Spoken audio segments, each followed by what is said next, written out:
We have traveled some several thousand miles across the sea from the nation of Doma, in hopes that we might find sanctuary in these lands. Sanctuary, Lady Yugiri?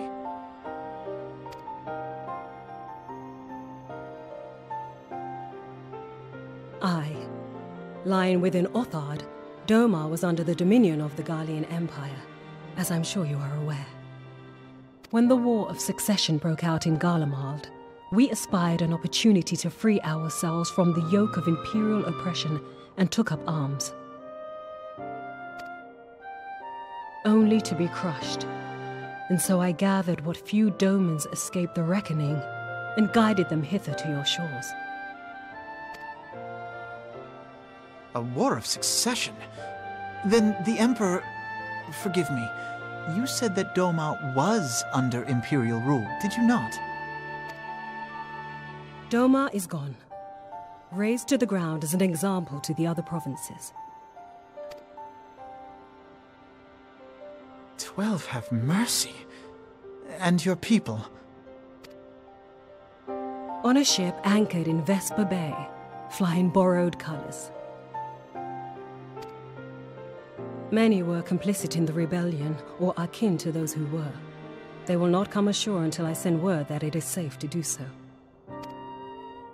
I sought an audience with your rulers, but was summarily refused. The lords of Ul'dah are not wont to entertain foreign refugees without suitable encouragement. Mayhap I was foolish to expect otherwise. But our supplies run low and we have young ones in urgent need of care. I have seen the tents outside the gates, however. We are not the first to seek asylum, nor will we be the last. Be that as it may, Ul'dah is no friend to Garlemald. Your tale would stir the hearts of many men and women here. The Sultana and the Syndicate will not be so easily swayed, but I shall see that you are granted an opportunity to plead your case. This is within your power? Well, far be it from me to boast, but I do have the ear of certain influential individuals. I am in your debt. Lady Yugiri, forgive me for observing, but your choice of attire seems like to evoke feelings of mistrust. Men are wont to fear the unfamiliar. We know this from experience. We seek only to spare the people of Ul'dah unnecessary disquiet. I shall defer to your experience, then. I thank you for your understanding. It seems I have urgent business with the Flame General. I leave our guests in your capable hands.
I, Yugiri of Domar, am honored to meet you at last, Your Grace.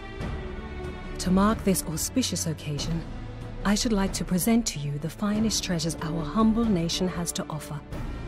Alas, the circumstances which have brought me here today have divested me of both time and dignity. I come before you as a pauper in direst need of aid, to request that you grant my people asylum. I, Nanamo, 17th in the line of Ul, welcome you to our city. Be at ease, Lady Yugiri. Although I myself have heard the tale of your misfortune, I would ask that you recount it once more for the benefit of the others here present. As you wish, Your Grace. For many years, my nation, Domar, suffered under the yoke of imperial rule, and my people yearned to be free. Thus, when a war of succession broke out in Garlemald, we sought to take advantage of the chaos and reclaim our liberty. Alas, our enemy proved less preoccupied than we had hoped, and our rebellion was put down in the most brutal fashion. Those who survived, how many do they number? More than 200 souls huddle within the cramped confines of our own galleon's hold. Yet this figure accounts for but one of a number of ships which escaped the purge. It is my hope that you will allow us all to dwell within your walls. Should that prove unfeasible, however, I humbly ask that you accept as many of my people as your resources allow. Pray understand, we do not beg a boon, but propose instead an arrangement. We would serve as soldiers or tradesmen until our debt is repaid. What are the Syndicate's opinions on this matter? I, for one, think it's a marvelous idea. Lady Yugiri and her people strike me as an industrious lot, and there are parts of the city which have yet to be fully restored. If they are willing to work, I see no reason not to let them. The head of the Mirage Trust is not known for his generosity. He sees profit in this. I agree. That said, these are foreign refugees. To admit them would require a formal resolution. Shall we call a vote?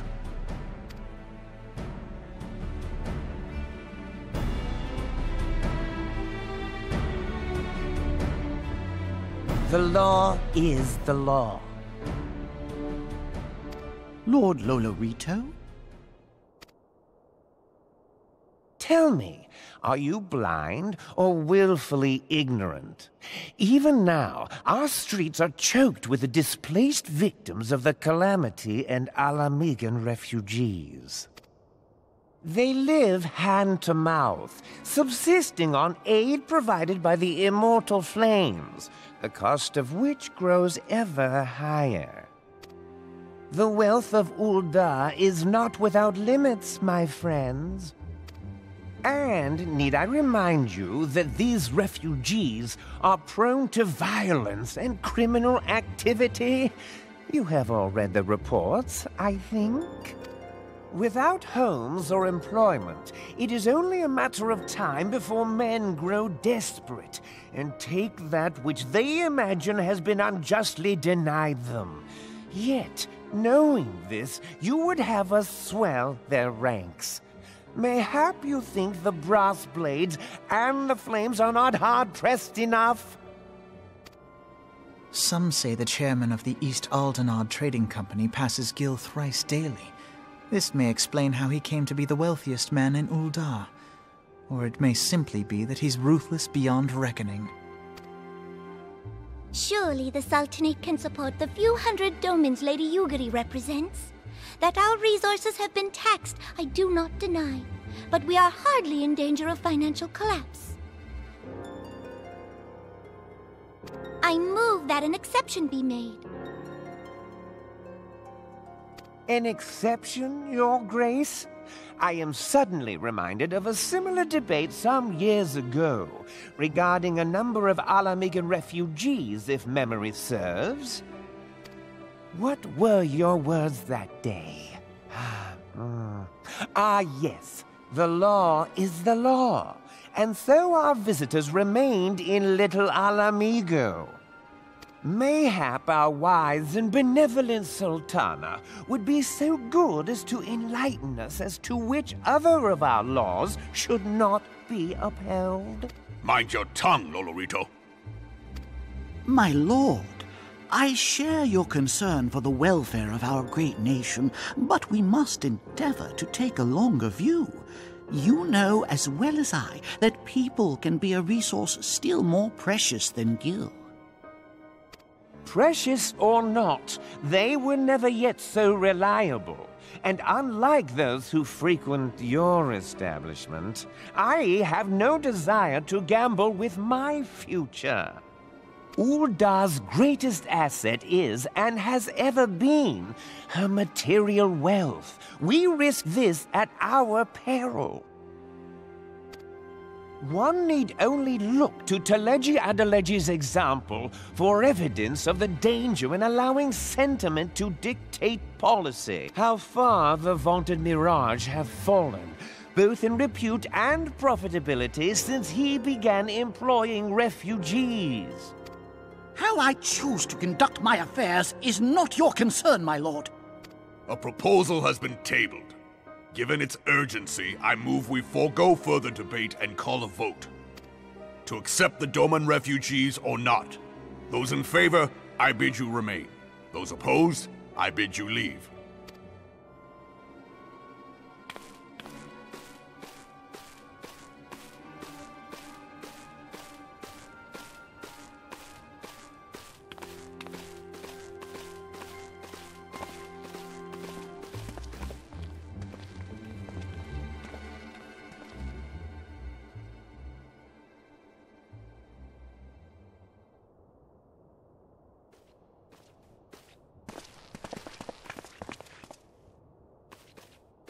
Would that it were within my power to welcome you and your people, Lady Yugiri.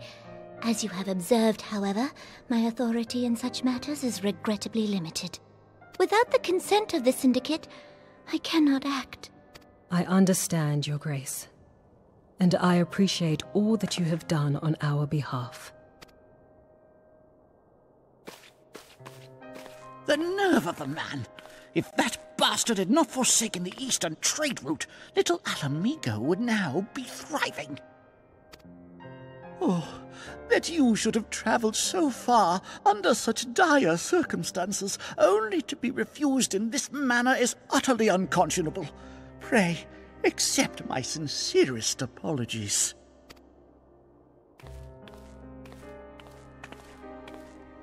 Now that the Empire no longer poses an immediate threat, they see little reason to maintain the pretense of unity. The Monitorists have grown especially defiant of late. Lord Lolorito most of all. But this is neither the time nor place for that discussion.